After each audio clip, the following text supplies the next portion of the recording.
금세 하프타임 마지막 날 예배 자리에 나오신 성도님들을 주님의 이름으로 환영하고 축복합니다. 다 같이 기도 드리시겠습니다. 살아계신 하나님, 꿈새 하프타임 그분이 일하십니다 라는 주제로 오늘까지 해서 요한복음의 7가지 표적의 말씀을 듣게 됩니다. 그 표적의 말씀이 내 삶 가운데에도 은혜와 능력으로 나타나게 하여 주시옵소서. 찬양으로 섬기는 강한일 목사님과 예조이스 찬양팀의 찬양을 귀하게 받으시고 우리 가운데에 하나님의 큰 은혜가 내리게 하여 주시옵소서. 살아계신 예수님의 이름으로 기도하였습니다. 아멘.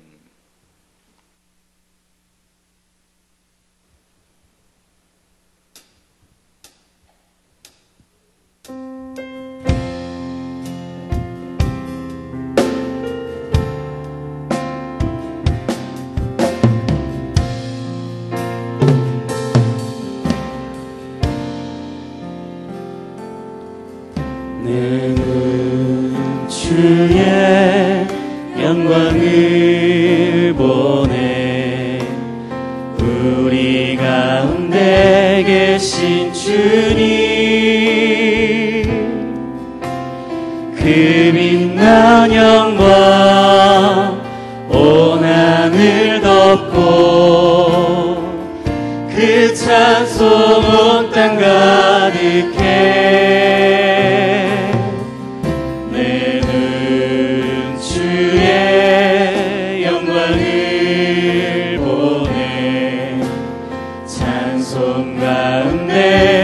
신 주님의 얼굴은 온 세상 향하네. 권능의 팔을 드셨네. 주의 영광 이곳에 가득해. 우린 성에 주님과 함께 찬양하며 우리는 전진하리. 모든 열방 주 볼 때까지 하늘아버지 우리 새롭게 하사 열방 중에서 주를 섬기게 하소서. 모든 나라 일어나 찬송 부르며 영광의 주님을 보게 하소서. 주의 영광 이곳에 가득해. 우린 전에 주님과 함께 찬양하며 우리는 전진하리. 모든 열방 주 볼 때까지.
마지막 날입니다.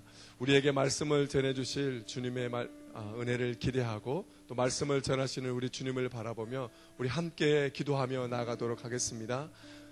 하나님 은혜를 감사합니다. 하나님 이 시간에 꿈새 하프타임 마지막 날로 저희들을 불러주셔서 감사합니다. 하나님 말씀을 전하시는 목사님을 붙들어주시고 하나님 마지막 이 시간에 주신 하나님의 은혜를 기대합니다. 이 시간 가운데 놀라우신 은혜, 우리를 만지시는 주님의 은혜가 이곳에 임하게 하여 주옵소서.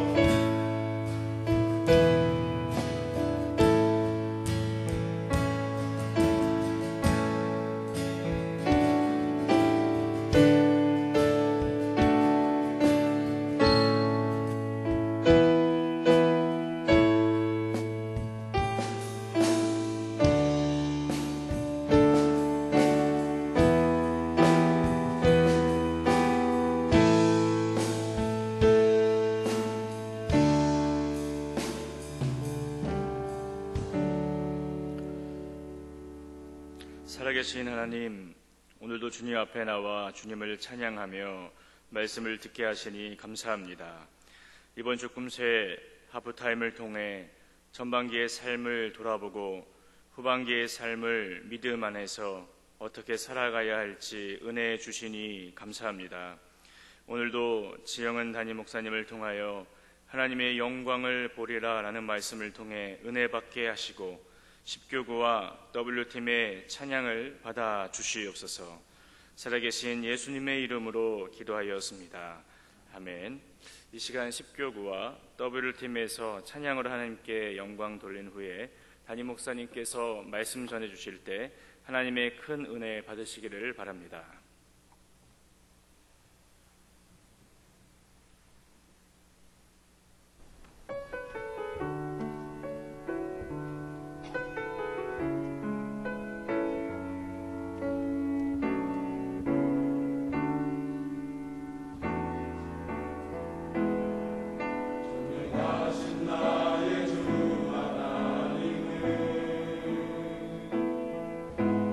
못하실 일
한없이 높고 높은 그분을 잊고 살았습니다.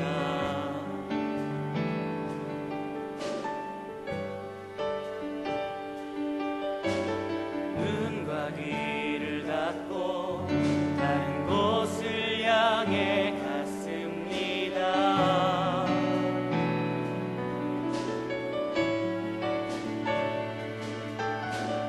복잡한 세상에서 곧게 놓인 예배자의 길,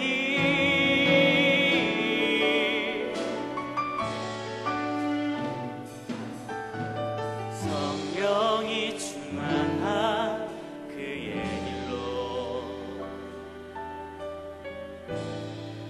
걸어 나갑니다.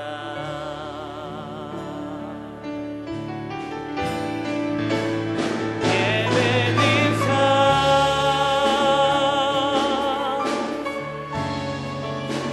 삶은 예배,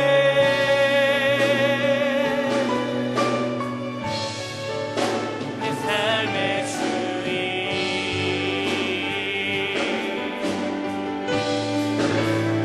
예배는 삶,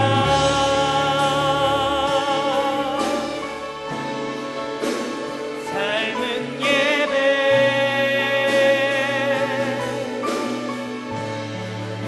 내 삶의 주인.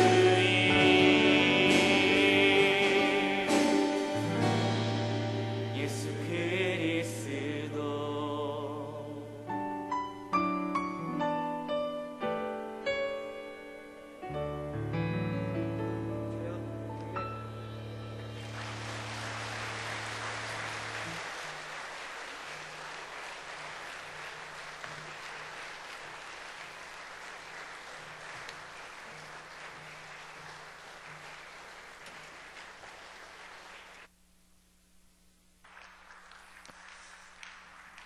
네, 고맙습니다. W팀. 자, 한번 내려왔습니다.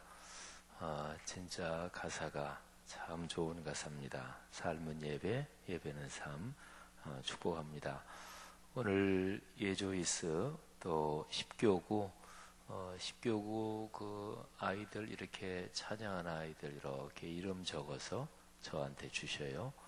이거는 수업 시간에 떠들어서 이름 적는 거하고 다른 거니까 감사합니다. 그리고 우리 자녀들 데리고 나온 부모님들 또 자녀들 축복합니다.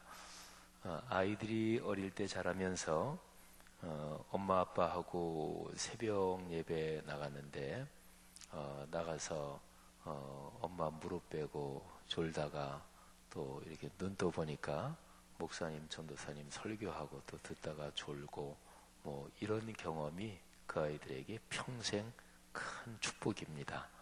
하나님께서 이렇게 새벽에 또 자는 아이 업고 안고 나온 부모님들 그 아이들에게 위대한 하나님의 축복이 임할 것을 믿습니다.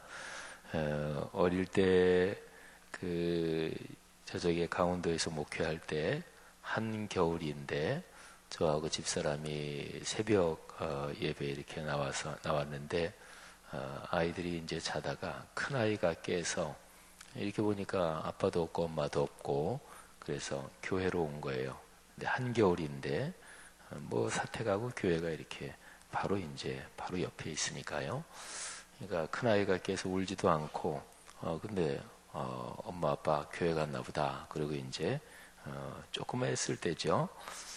그래서 집사람이 보니까 큰 아이가 신발도 안 신고 맨발로 그래서 아이를 다시 안고서 집으로 가면서 보니까 거기 마당에 조그만 아이 눈이 왔을 때인데 하얀 발자국이 맨발로 발자국 이렇게 찍혀있는 지금도 기억에 남아있는 그런 소중한 추억인데요.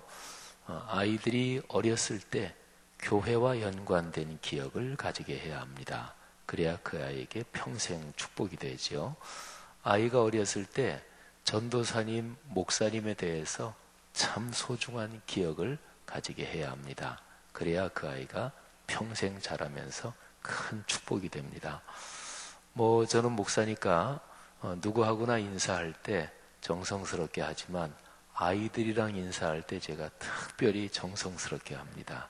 왜냐하면 제가 인사하고 또 손을 잡아주고 또 머리 쓰다듬어주고 하는 그 아이들이 목사님에 대한 소중한 그런 추억을 갖는 것이 그 아이의 평생의 커다란 복이거든요.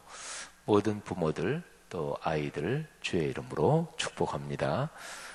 이번 꿈새 하프타임에 예배 시작할 때 찬양을 담당해 주신 우리 다드림 또 카이로스 뷰라 연합 여디디아 금요 심야 찬양팀 W팀 예조이스 그리고 또 특송을 담당해 주신 여디디아 카이로스 권사회 찬양대 드보라 중창팀 뷰라 또 카나프 W팀 또 모든 교구들 주님의 이름으로 크게 축복하고 여러분이 하나님께 올린 찬양의 섬김 하나님께서 받으셨고 또 하나님께서 여러분의 삶에 큰 복을 주실 것입니다. 우리 모든 수고하신 분들이 또 남녀전도회 또 안수집사회 또 예배팀 또 목회자 직원 참 수고들 많이 하셨는데 하나님께 영광을 돌린 것 감사하며 박수 한번 하겠습니다. 진심으로 감사하고 또 찬양합니다. 우리 팜플렛에 나온 나란만다흐 아가가 모든 아가는 다 이쁘죠. 근데 이번에 나란만다흐가 수술 받고 나서 이렇게 보는데 너무너무 참 이쁘더라고요. 아이가 참 해맑고 이 아이의 생명을 우리가 또 살리게 됐습니다. 하나님께서 우리에게 이런 기회를 주시는 것 진심으로 감사합니다. 제가 드린 예물 위해서 하나님 앞에 기도하겠습니다. 하나님, 드린 예물에 오른손을 얹고 기도합니다. 하나님께서 이번 꿈새 하프타임 기간 중에 저희가 나란만다흐 이 귀한 생명을 살리게 됐으니 감사합니다. 하나님 아버지, 하나님께서 우리를 통해 일하시는 것 진심으로 감사합니다. 나란만다흐의 부모 그 귀한 두 분이 하나님의 복음을 전하며 살겠다고 얘기한 것을 기억합니다. 하나님께서 이 가족의 동네를 축복하시고 또 저희는 작은 섬김이지만 하나님께서 그 동네에 그리스도의 사랑이 전해지게 하옵소서. 오늘 이 시간에 봉헌한 감사 헌금에 담긴 감사를 받아주시며 간절한 기도 제목 여기에 적힌 대로 또 그 마음의 소원대로 응답해 주시는 줄 믿습니다. 하나님 사랑 나눔 헌금 또 나란만다흐 야가를 비롯해서 또 여러 사람을 돕고 살리는데 아름답게 사용되게 하옵소서. 하나님께서 이번 꿈새 하프타임에 참여한 모든 성도님들 전반기 삶을 감사하며 후반기 걸어갈 6개월을 주 앞에 드리며 새벽마다 하나님의 말씀에 귀를 기울이고 또 기도했습니다. 하나님께서 모두 응답하실 줄 믿습니다. 오늘 7번째 메시지 하나님께서 우리 성도들에게 마음에 깊이 와 닿을 수 있도록 도와주시고 또 삶에 필요한 것을 채워주시며 하나님의 영광을 위해 위대한 기적이 일어나게 하옵소서. 감사하며 예수님 이름으로 기도 올립니다. 아멘. 하나님의 말씀 요한복음 11장 1절부터 11절까지 말씀입니다. 요한복음 11장 1절부터 11절까지 말씀. 다 같이 소리를 잘 맞추어서 봉독하지요. 하나님의 거룩하신 말씀입니다. 어떤 병자가 있으니 이는 마리아와 그 자매 마르다의 마을 베다니에 사는 나사로라. 이 마리아는 향유를 주께 붓고 머리털로 주의 발을 닦던 자요, 병든 나사로는 그의 오라버니더라. 이에 그 누이들이 예수께 사람을 보내어 이르되 주여 보시옵소서, 사랑하시는 자가 병들었나이다 하니 예수께서 들으시고 이르시되 이 병은 죽을 병이 아니라 하나님의 영광을 위함이요 하나님의 아들이 이로 말미암아 영광을 받게 하려 함이라 하시더라. 예수께서 본래 마르다와 그 동생과 나사로를 사랑하시더니 나사로가 병들었다 함을 들으시고 그 계시던 곳에 이틀을 더 유하시고 그 후에 제자들에게 이르시되 유대로 다시 가자 하시니 제자들이 말하되 랍비여 방금도 유대인들이 돌로 치려 하였는데 또 그리로 가시려 하나이까. 예수께서 대답하시되 낮이 12시간이 아니냐. 사람이 낮에 다니면 이 세상의 빛을 봄으로 실족하지 아니하고 밤에 다니면 빛이 그 사람 안에 없는 고로 실족하느니라. 이 말씀을 하신 후에 또 이르시되 우리 친구 나사로가 잠들었도다. 그러나 내가 깨우러 가노라. 아멘. 요한복음에 나오는 예수님의 7가지 표적, 또 예수님이 행사하신 7가지 기적에 대해서 이번 꿈새 하프타임에 묵상하고 있습니다. 간절히 바라기는 이번 꿈새 하프타임을 통해서 여러분의 삶에 하나님의 기적이 일어나기를 주의 이름으로 축복합니다. 또 하나님의 기적, 하나님의 표적에 대해서 마음이 활짝 열리기를 주의 이름으로 축복합니다. 마음이 열려야 되고요. 가능성에 대해서, 미래에 대해서, 희망에 대해서 마음이 설렘이 있어야 합니다. 그래야 그거를 볼 수가 있어요. 제가 7번의 표적에 대해서 어떤 것은 본문은 짧게 또 어떤 것은 길게 그렇게 본문을 잡고 대개는 본문 안에서 설교 제목, 그 문구를 잡았는데 오늘 마지막 7번째 표적은 요한복음 11장 이 표적 전체 본문을 그 구조를 또 그 기록을 살펴보면서 은혜를 받았으면 좋겠어요. 요한복음 11장 1절부터 46절까지가 전체 이 기적 또는 이 표적의 본문인데요. 제가 오늘 설교 제목 하나님의 영광을 보리라, 이것은 오늘 같이 읽은 11절까지의 본문이 아니고 11장 40절에서 제가 설교 제목을 끌어온 거예요. 11장 40절을 제가 한번 읽어보겠습니다. 예수께서 이르시되 내 말이 네가 믿으면 하나님의 영광을 보리라 하지 아니하였느냐 하시니. 아멘. 여기에 하나님의 영광을 보리라 이 표현이 있죠. 근데 제가 금방 읽어드린 이 40절 9절에 보면 하나님의 영광을 보리라, 그 바로 앞에 조건이 달려 있습니다. 네가 믿으면 하나님의 영광을 보리라. 그러니까 하나님의 영광을 보는 조건은 믿으면, 그러니까 믿음입니다. 믿으면 하나님의 영광을 봅니다. 이 세상 사시면서 또 삶의 길을 걸어가시면서 뭘 보기를 원하십니까? 부귀영화를 누리고 볼 수도 있고 또 굉장히 기쁜 날이 있으면 이런 표현도 하죠. 내가 살면서 이런 날을 볼 줄은 몰랐다. 너무 감사하다. 뭐 이런 표현 하잖아요. 뭐를 본다. 사람의 삶에서 굉장히 중요한 표현입니다. 그거는 글자 그대로 눈으로 본다. 뭐 이런 뜻도 있고요. 그 다음에 내가 경험한다, 체험한다. 뭐 이런 뜻이 또 다 담겨 있는 거죠. 세상에 살면서 뭘 보기를 원하십니까? 내 아들, 딸 잘 되는 거 보기를 누구나 다 원하겠죠. 그런 거 보시기를 주의 이름으로 축복합니다. 여러분의 손자, 손녀가 요즘 이번에 대학 입시, 올해 그 아이들이 대학 들어간다. 그러면 대학에 합격하는 거 보기를 원하시죠. 합격하기를 주의 이름으로 축복합니다.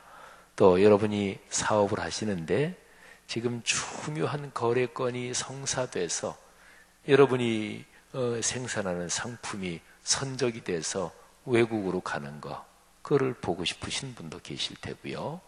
또 사람이 살면서 이루기를 원하고 또 성취하기를 원하는 거, 그런 거를 이제 다 보기를 원하는 거잖아요. 근데 사람이 살면서 가장 좋은 것, 그거 보면 그러면 사실은 모든 것이 거기에 다 포함되어 있는 것, 그것이 무엇일까요? 어떤 사람이 옛날에 뭐를 잠깐 토막글을 쓴 건데, 야, 그거 기가 막힌 얘기다. 뭐 이런 생각을 제가 한 적이 있어요. 미래일에 대해서 뭐를 알고 싶으십니까? 장래 어떻게 될 건지 뭐를 알고 싶은가? 뭐 그냥 보통 이런저런 그냥 댓글 달고 뭐 이제 그런 토막글이에요. 근데 어떤 사람이 10년 후에 신문 한 부만 딱 있었으면 좋겠대요. 10년 후에 뭐 어떤 신문이든지 간에. 근데 신문에 주식 시황이 나잖아요. 그죠? 주식 시황이. 그러면 10년 후에 주식이 뭐 쫙 이렇게 나는데 그 신문 한 장만 있으면 그러면 10년 후에 어떤 주식이 주가가 얼마 되는지, 현재 있는 회사 중에서 10년 후에는 존재하지 않을 회사도 있을 것입니다. 주식은 그 회사가 존재하지 않으면 그냥 휴지 조각이 되는 거잖아요. 근데 10년 후에 신문을 딱 구해서 그 신문을 보니까 현재 어떤 기업 주가가 이만큼 낮은데 10년 후에는 이만큼 높으면 그것만 이제 사놓으면 10년 후에는 큰 부자가 되겠죠. 누가 토막을 단 거에? 경제 문제와 연관해서 아주 심플하게 그런 거죠. 뭐 말하자면 그런 식이든 어떤 식이든 내 삶에서 무엇을 보기를 원하는가. 그냥 아주 간단하게. 그리고 조금만 생각하면 그래, 그냥 간단한 얘기인데 그거 하나면 다 끝나겠네. 그것만 보면 뭐 인생에서 뭐 다른 거 뭐 소원할 것도 없지. 그렇게 생각되는 게 여기 표현에 있는 거예요. 하나님의 영광을 본다. 그러면 다 끝난 거예요. 하나님의 영광을 본다. 근데 혹시 여기 계신 분들, 오늘 꿈새 하프타임 마지막 날 참석하신 분들이 아이고 뭐 하나님의 영광이지 그게 내 영광은 아니지 않습니까? 그게 뭐 하나님의 영광이지 나한테 무슨 뭐 득되는 건 아니지 않습니까? 혹시 이렇게 생각하시는 분이 있다면 그거는 둘 중에 하나입니다. 신앙이 거의 없으시든지 아니면 신앙생활을 하면서 성경에서 말하는 하나님의 영광이 무엇인지 제대로 마음속에 정리가 안 돼 있는 분일 것입니다. 여러분이 여러분의 자녀가 잘 된다. 그러면 에이 뭐 지네들 잘 된 거지. 뭐 나랑 별로 상관없지. 그렇게 생각할 부모는 아무도 없습니다. 애들이 잘 되는 게 부모의 기쁨이고 애들이 영광스러워지는 게 부모의 영광이잖아요. 그죠? 가장 가까운 사람이 잘 되는 거는 곧 내가 잘 되는 거잖아요. 여러분이 제일 가까운 사람이 누굽니까? 뭐 당연히 누구나 내 아들, 딸, 손녀, 손자, 또 배우자, 가족 뭐 되게 그러겠죠. 또 내가 참 친한 친구, 굉장히 친한 집사님, 권사님, 또 장로님. 그러면 그 사람이 잘 되는 거 진짜 내일처럼 기뻐. 우리 그런 거잖아요. 우리 목회자가 목회하면서 제일 행복하고 감사한 그것은 성도들이 참 복을 받는 게 너무너무 감사해요. 바로 얼마 전에도 지난 주일이죠. 그래서 어떤 권사님의 그 따님 그 가족을 이제 기도를 해드렸는데 이제 임신이 이제 출산이 얼마 앞두고 있어서 그래서 그 산모 또 그 부모하고 이렇게 해서 간절히 축복 기도해 드렸는데 근데 그날 저녁에 권사님이 문자를 하셨어요. 목사님 기도받고 바로 가서 그날 예배 끝나고 가서 출산했대요. 순산했고 또 아주 잘 손주를 봤대요. 너무너무 감사하죠. 목회자가 목회하면서 성도들의 가정이 복받는 것을 보는 게 진짜로 감사합니다. 이거는 목사 해보시면 압니다. 그게 얼마나 고마운지 진짜 고맙죠. 진짜 자기 일처럼 아주 고마워요. 목회자도 성도들의 가정이 저 가정 참 부럽다 이렇게 느낄 때도 있어요. 근데 부러운 감정하고는 조금은 다르죠. 그러니까 진짜 내 일처럼 이게 이제 기본적인 심정인데, 여러분이 생각하기에 가족 빼놓고 어떤 사람이 잘 되는 게 내일처럼 기쁜가 생각해 보세요. 가족 말고. 아, 그래. 그 친구가 잘 되면 그건 진짜로 내일처럼 기쁘다. 근데 되게 어떤 사람이 잘 되면 기쁠 때도 있지만 우리말에 있는 것처럼 사촌이 땅을 사면 배가 아프다 그러잖아요. 그러니까 다른 사람이 잘 되면 배가 아프고 속이 쓰리고 또는 질투가 나고 또는 부럽고 뭐 이런 경우 사람 많이 있잖아요. 근데 어떤 사람이 잘 되는 게 진짜 내일처럼 기쁘다. 누군가요? 그런 사람이 진짜로 친구입니다. 그런 사람이 많아야 행복합니다. 그런 사람이 인생을 걸어가는 중에 여러분의 주위에 많기를 바랍니다. 여러분, 근데 이걸 거꾸로요. 다른 사람 누가 나를 생각할 때 내가 잘 되면 진짜 자기 일처럼 진짜로 기뻐해주고 진짜로 행복해하고 그럴 사람이 누군지 한번 지금 머리에 떠올려 보십시오. 누굴까요? 내가 잘 될 때 진짜로 자기 일처럼 기뻐해 줄 사람이 여러분 주변에 누구입니까? 만일에 그런 사람이 하나도 생각이 안 난다면 그거는 참 하여튼 참이라는 말까지 하긴 좀 그렇지만 상당히 불행한 것입니다. 적어도 내 자의식 속에, 내 생각 속에 내가 생각하기를 이 사람은 나를 진짜로 위해주는, 나를 좋아하는 친구야, 나를 진짜 위해주는 사람이야. 내 생각 속에 그런 사람이 하나도 없으면 이게 사람이 얼마나 불행한 거예요. 그러니까 내가 느끼는 심정으로 진짜로 내 문제를 자기 일처럼 생각해 주는 사람은 내 인생에는 하나도 없어. 이런 생각이 있다는 얘기니까 이건 얼마나 불행한 것입니까? 근데 여러분의 문제를 자기 일처럼 진짜로 기뻐해 주는 분이 계십니다. 그분이 바로 주님이십니다. 주님께서는 여러분을 위해서 당신 자신을 전부 다 내어주셨습니다. 당신의 독생자를 십자가에 내어주셨습니다. 그러니까 여러분이 잘 되는 것을 주님은 너무너무 기뻐하셔요. 제가 하나님의 영광을 보리라, 이게 하나님의 영광, 하나님이 좋으신 거지 내 영광은 아니네, 이제 이 얘기를 지금 제가 설명을 하고 있는 거예요. 여러분, 하나님의 영광을 본다, 그게 바로 여러분의 영광입니다. 이 사실을 잘 정리해 두셔야 돼요. 그래서 그리스도인의 삶에서 하나님께 영광을 돌린다, 이거는 무지무지하게 중요한 거예요. 하나님께 영광을 돌리면 그게 말하자면 나의 영광이 되는 거예요. 하나님의 이름이 드러난다, 그게 말하자면 내 이름이 드러나는 거하고 사실상은 같은 거지요. 하나님의 영광을 보리라. 내 삶의 목적이 무엇인가? 주님께 영광을 돌리기를 원합니다. 내 삶의, 당신 삶의 목표가 무엇인가? 저는 하나님의 영광을 보기를 원합니다. 오늘 아까 찬양한 우리 예조이스 팀이 내 눈 주의 영광을 보네. 내 눈이, 내 마음이 하나님의 영광을 본다. 이거는 인생 최고 최대의 축복입니다. 자, 여러분, 오늘 요한복음 11장 1절부터 46절까지 예수님께서 말씀하셨어요. 믿으면 하나님의 영광을 보리라. 그런데 네가 믿으면, 이 말이 중요합니다. 네가 믿으면 하나님의 영광을 보리라. 신앙생활 하면서 또 기독교 역사, 인류 역사에서는 하나님의 위대한 영광을 보면서 사신 수많은 분들이 있고, 또 우리가 사는 이 동시대 사람들 중에서도 하나님의 위대한 영광을 보는 사람들이 있습니다. 근데 같은 시대에 살면서 다른 사람은, 어떤 사람은 하나님의 영광을 보고 감격해서 어쩔 줄 모르는데, 그런데 같은 시대에 살면서 하나님의 영광을 보지 못하는 그런 그리스도인들도 있습니다.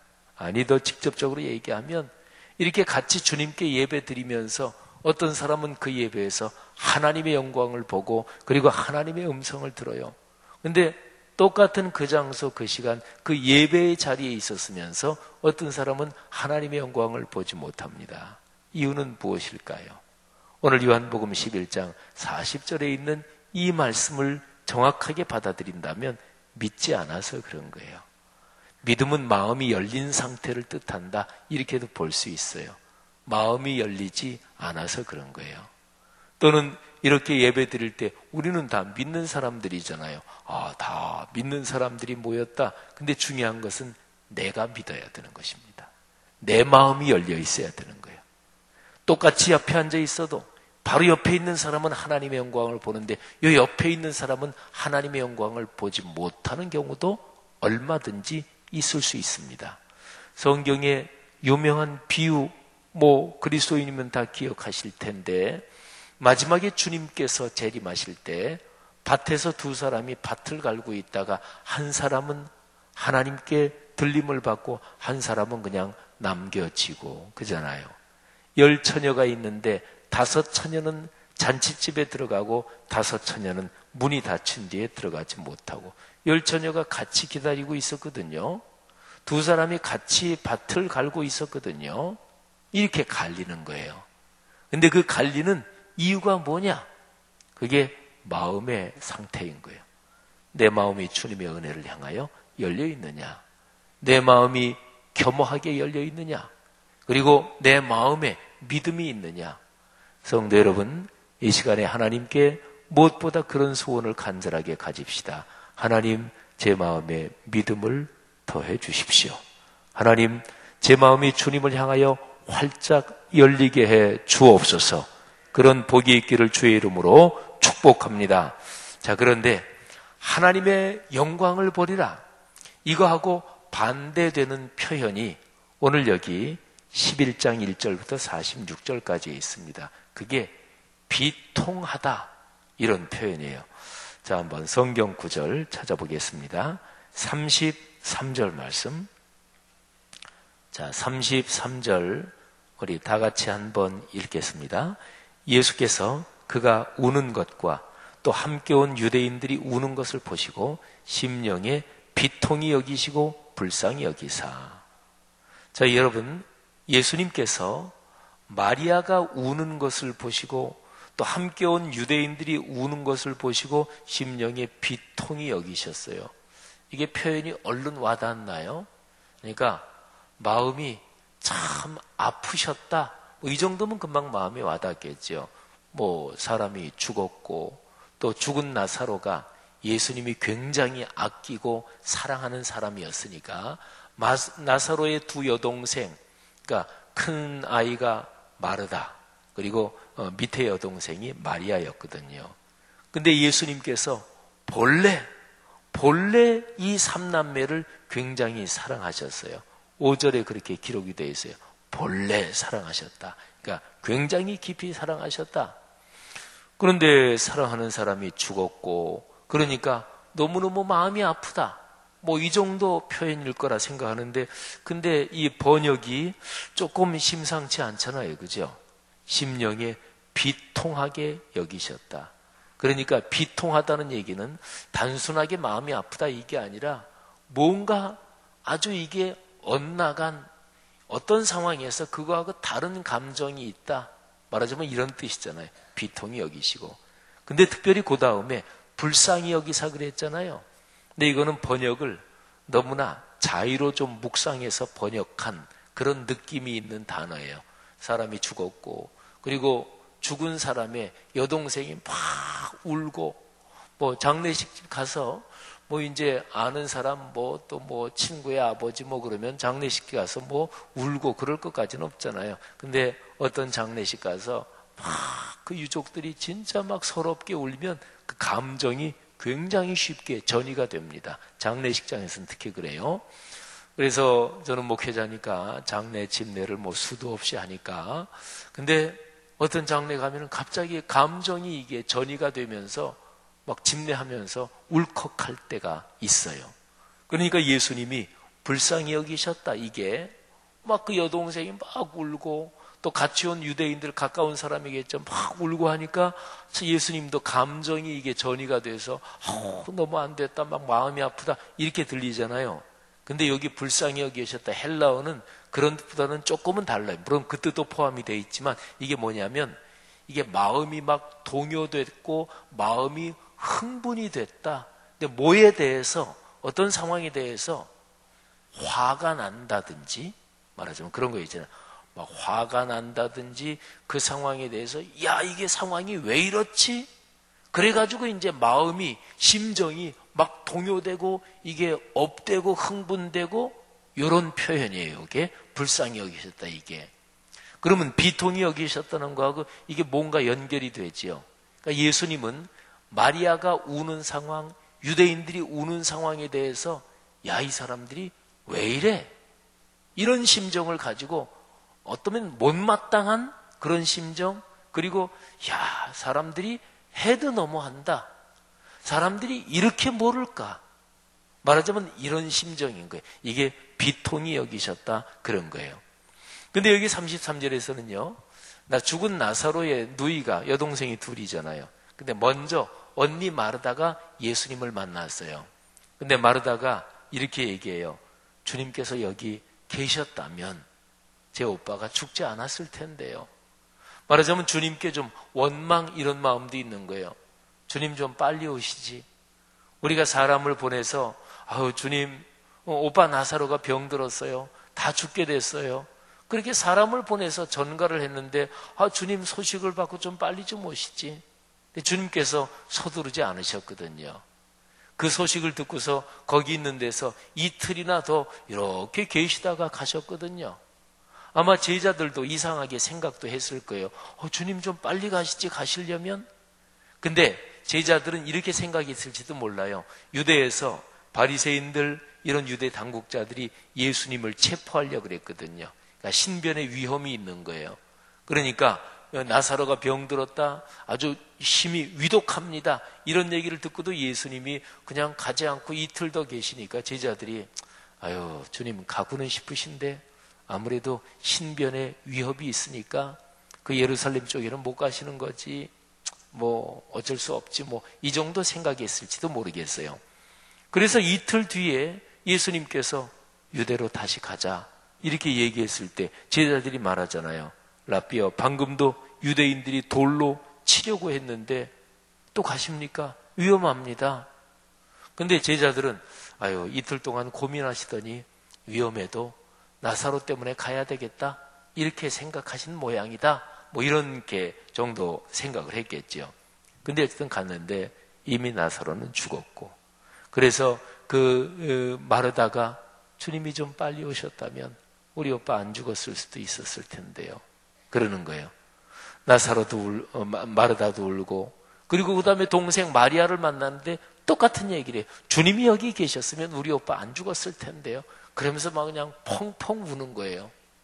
근데 주님은 그 상황에 대해서 비통히 여기셨습니다. 그 얘기는 믿지 않는 그들의 마음에 대해서 주님께서 비통히 여기셨다는 말이에요. 자, 비통히 여기셨다, 이게 또 한 번 나와요. 우리 38절을 다 보시기를 바랍니다. 38절 다 같이 읽겠습니다. 시작. 이에 예수께서 다시 속으로 비통히 여기시며 무덤에 가시니 무덤이 굴이라 돌로 막았거늘. 또 한 번 나오죠. 예수님이 다시 속으로 비통히 여기사. 지금 이 상황은요, 거기에 왔던, 문상 왔던 유대인들이 이렇게 말합니다. 아유, 저 예수 선생 오셨네. 근데 저 양반이 맹인의 눈도 뜨게 한 사람 아니야? 우리가 어제 본 그 말씀이죠. 요한복음 9장에 나오는. 아유, 저 예수 선생 저 양반이 앞을 보지 못하는 사람의 눈도 뜨게 했는데 아유, 나사로랑 굉장히 가까웠다며, 이 사람은 죽게 하지는 못했나 보네, 뭐 이런 얘기를 서로들 하는 거예요. 그거를 들으시고 그리고 속으로 다시 비통히 여기셨다. 하나님께서 우리를 보실 때, 세상을 보실 때 어떤 상황을 가장 안타까워 하실까요? 어떤 상황을 가장 비통해 하실까요? 사랑하신 여러분, 여러분이 우린 신앙생활하면서 누구나 다 예수 진실하게 믿고 또 신앙생활 꾸준히 하는 사람, 주님께 좀 더 봉사하고 싶은데 이런 마음 다 있잖아요. 또 어떤 일 때문에 헌금할 일이 있을 때 좀 더 나도 물질적으로 봉사를 많이 하고 싶다, 이런 생각 누구한테나 다 있잖아요. 그런데요, 내가 헌금을 많이 못 드려서 그래서 주님께서 안타까워하신다, 그런 생각 안 하셔도 괜찮습니다. 내가 교회 봉사 많이 해드리지 못해서 주님께서 안타까워하신다, 그렇게 생각하지 마세요.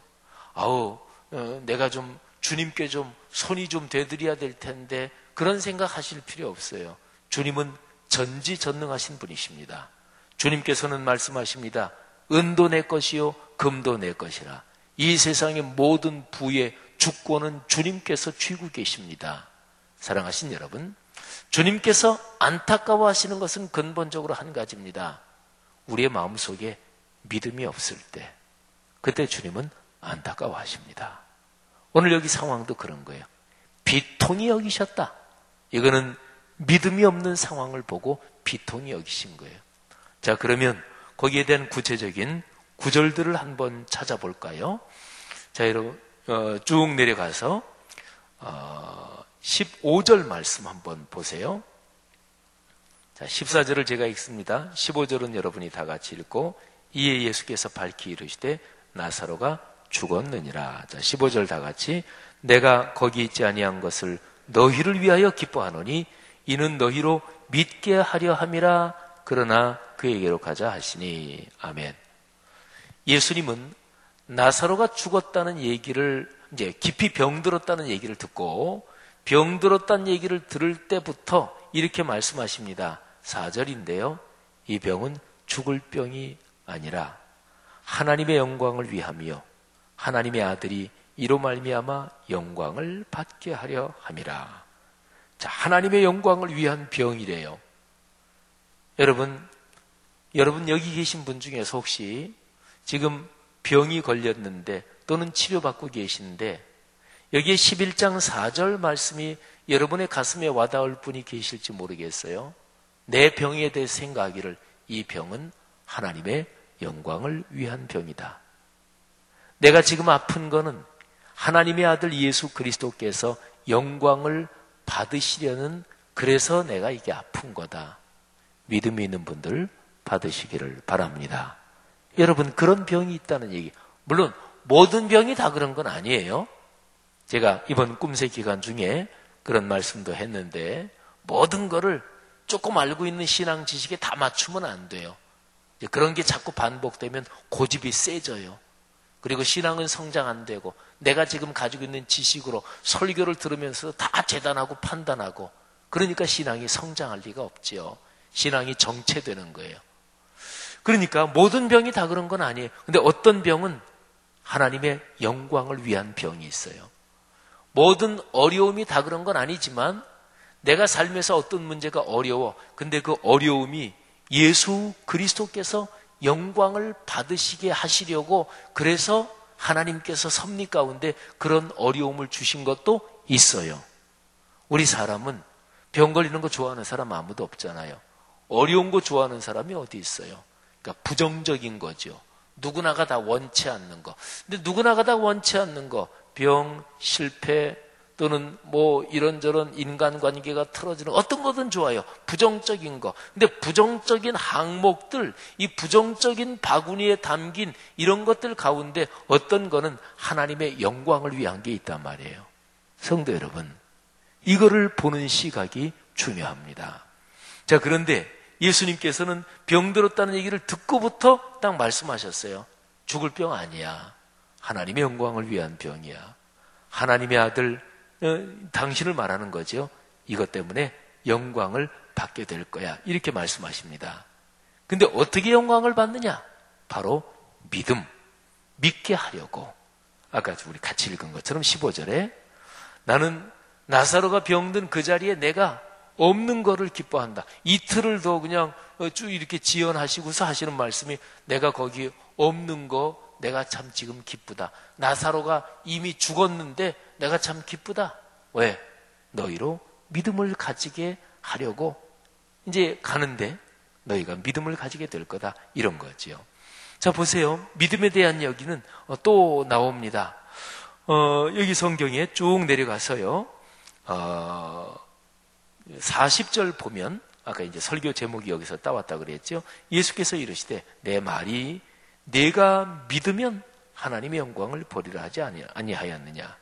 예수님이 무덤에 가서 야, 무덤 문 막은 그 문 돌 치워라. 그랬더니 마르다가 이렇게 얘기해요. 주님, 벌써 죽은 지가 4일이나 지났어요. 유대 그쪽은 또 이게 또 날이 덥기도 하고 그러니까 벌써 시신에서 냄새가 심합니다. 그랬더니 주님이 하시는 말씀이에요. 내가 말하지 않았느냐. 믿으면 하나님의 영광을 본다. 그러면서 돌 치워라. 그리고 예수님이 하나님께 기도하셔요.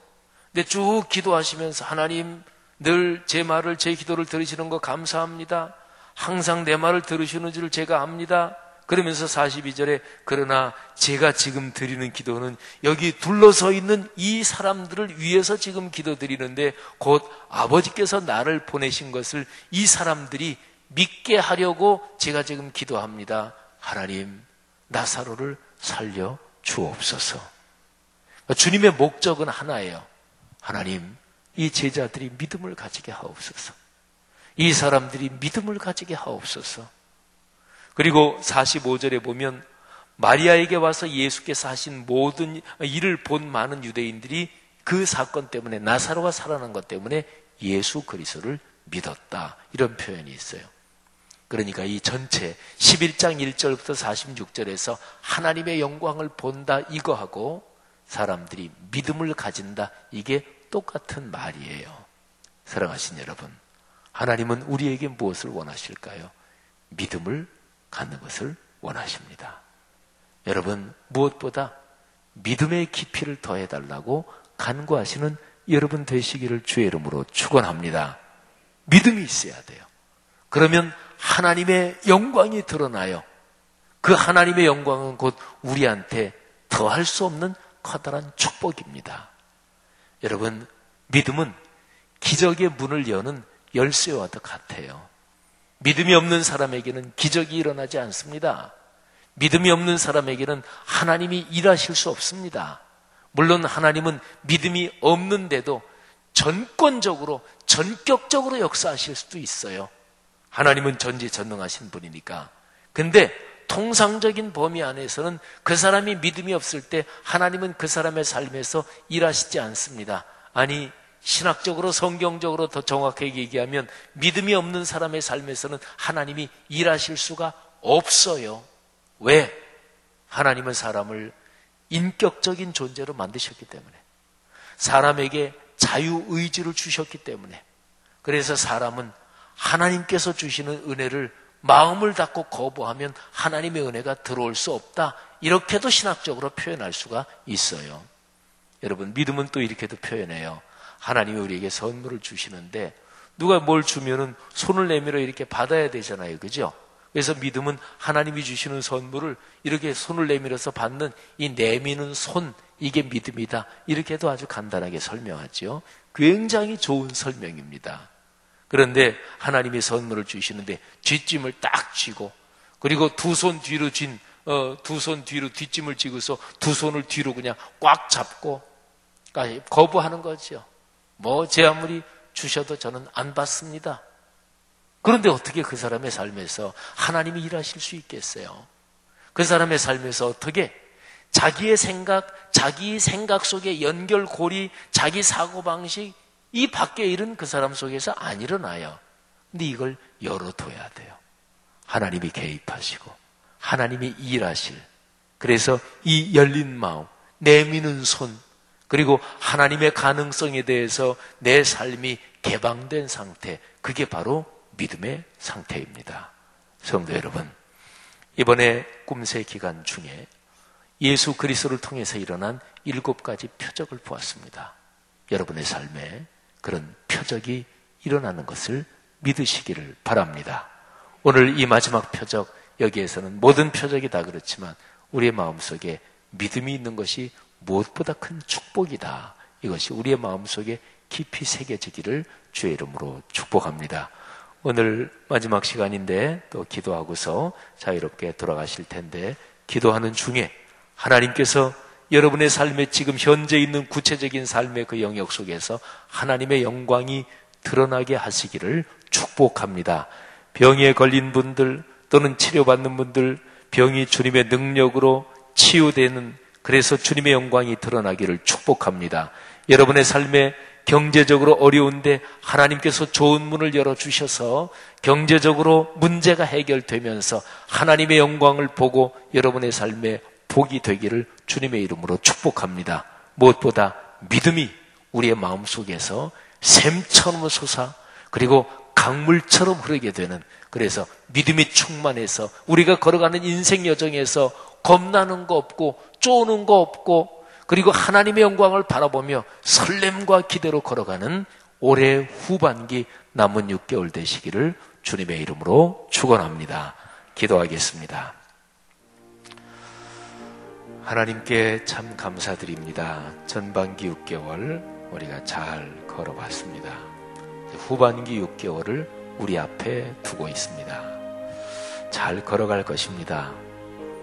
가정적으로 개인적으로는 이런저런 것 때문에 걱정되는 그런 일이 있는 분들 계실 것입니다. 하지만 여러분 잘 걸어갈 것입니다. 또 후반기 6개월 걸어가기에 앞서서 꿈새 하프타임으로 주님 앞에 맡겼습니다. 그리고 사람이 살아가는 인생에 성경적인 믿음의 원리를 우리가 다시 한번 또 들었고 다시 한번 묵상했죠. 그렇습니다. 믿음을 갖고 그리고 하나님의 거룩한 영광이 드러나는 표적에 대해서 열린 마음을 가지고 걸어가고 하나님이 6개월 동안도 표적으로 기적으로 역사하실 것을 믿습니다. 이 시간에 여러분 가정사 문제를 위해서 하나님께 기도할 때 하나님께서 응답하시고 안수하실 것입니다. 하나님께서 교회와 또 하나님의 거룩한 사역을 위해서 기도할 때 여러분의 가정에 놀라운 복을 주실 것입니다. 나라와 민족 또는 남북관계, 북미관계, 동아시아 또는 이 평화 프로세스를 위해서 기도할 때 하나님께서 그 기도를 기뻐하사 받으실 것입니다. 특별히 바로 이제 계속 진행되고 있는 우리 교회학교 여름사역, 또 단기 선교사역, 또 오늘 중국 팀이 이제 일주일 사역 마치고 귀국합니다. 이 여름 사역을 위해서 기도하실 때 하나님이 여러분을 축복하실 것입니다. 목회자들을 위해서 기도를 부탁드립니다. 목회자의 가정을 위해서, 목회자를 위해서 기도할 때 그 기도하는 분이 목회자가 받을 복, 목회자의 가정이 받을 상급을 하나님이 그 가정에 주실 것입니다. 선교사들을 위해서 기도해 주십시오. 하나님께서 주의 복음을 들고 일선에서 복음을 전하는 선교사가 받을, 선교사의 가정이 받을 복을 여러분의 가정, 자녀, 후손들에게 주실 것입니다. 다 같이 통성으로 기도하다가 자유롭게 돌아가시고 오늘 평안한 날 되시고 내일 거룩한 주일에 뵙겠습니다. 하나님 아버지 은혜를 감사합니다. 주님을 찬양합니다. 주님께 영광을 돌립니다. 주님 영광